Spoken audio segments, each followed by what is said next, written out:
This fall, how you finance real estate is going to change. And it's not clear whether real estate industry professionals like real estate agents, brokers, lenders, and title officers are actually ready. I'm Elise Glink. Here's today's Real Estate Minute.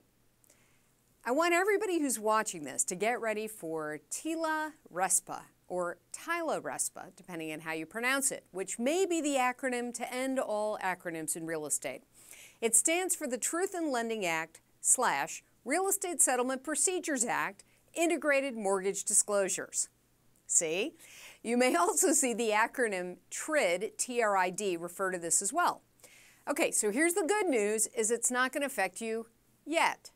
This past week, the government delayed the implementation of the new TILA-RESPA change until the first day of October. The bad news for many is that once the new law takes effect, the changes to the process of getting a mortgage will be significant, especially for those real estate professionals who've been working in the residential side of the business for quite some time. The first major change is in the paperwork. The existing Truth-In-Lending statement is getting merged somewhat with the existing HUD-1 settlement statement.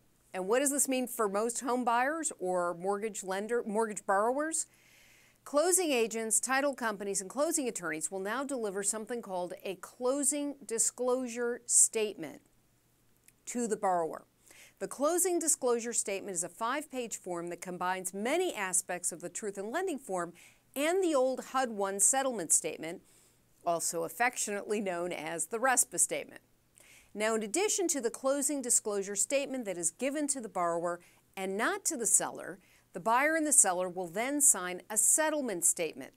The new settlement statement has a very different look than the old HUD-1 settlement statement, and since most buyers and sellers found the old HUD-1 form to be fairly incomprehensible, you'd hope that a redesign would make it, just a little more clear where the cash is going to and coming from in the closing. Unfortunately, I'm not sure the new form is going to strike most buyers and sellers as much of an improvement. In my view, the key to clarity in the closing of real estate transactions lies with the person working with the borrower or buyer at the closing, like a real estate attorney. There are all kinds of timing issues and things that industry pros are worried may cause lenders to keep pushing back the closing dates.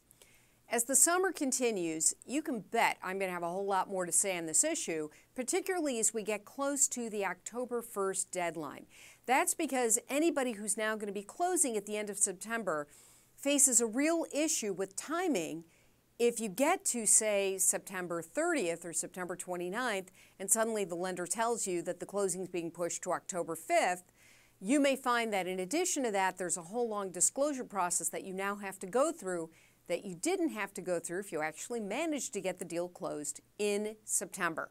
So you can bet we're going to talk a whole lot more about this.